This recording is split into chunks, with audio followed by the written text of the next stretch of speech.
In today's video, I'm going to teach you how to create a custom thank you page in WooCommerce.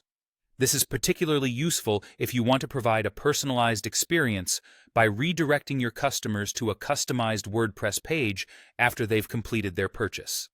It's a great way to add a special touch to your online store, ensuring your customers feel appreciated and more engaged. And the best part? It's free and straightforward, thanks to WordPress. To start this process, you'll need to first install and activate a specific plugin. This tool is designed to enhance your WooCommerce store by allowing you to customize the post-purchase experience. To do this, head over to your WordPress dashboard and navigate to the Plugins section. Here, you can search for the plugin by name or browse through categories. Once you find it, simply click on Install and then activate it. This is a crucial step, as activating the plugin will integrate it with your WooCommerce setup, preparing it for use. After activation, your next move is to delve into the plugin settings. Access these by going to the WooCommerce section on your dashboard, where you'll find several options listed. Click on Settings, and from there, locate the Products tab.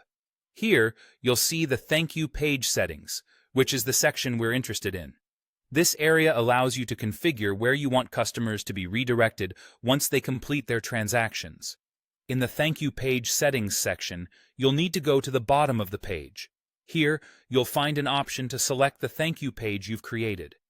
This requires you to have already set up a dedicated page for this purpose, perhaps on the WordPress site itself, where you can design a page that reflects your brand and conveys a heartfelt message to your customers. Selecting this page means that every time a customer completes a purchase, they'll be redirected to this customized thank you page instead of the default WooCommerce page. Once you've made your selection, don't forget to save the changes. This might seem like a small step, but it's essential for ensuring that all the configurations you've just made take effect. Without saving, any changes won't be applied, and customers may still see the default thank you page instead of your personalized version. To make sure everything is set up correctly, it's wise to do a test purchase. Go through the checkout process yourself as if you were a customer and check that you're redirected to the page you selected. This test is crucial as it allows you to identify any issues with the redirection or design of the page and fix them before your customers experience them. And that's it. You've successfully created a custom thank you page for your WooCommerce site. By following these steps, you can offer a more tailored shopping experience, enhancing customer satisfaction, and potentially encouraging repeat business. Thank you so much for following along, and happy customizing.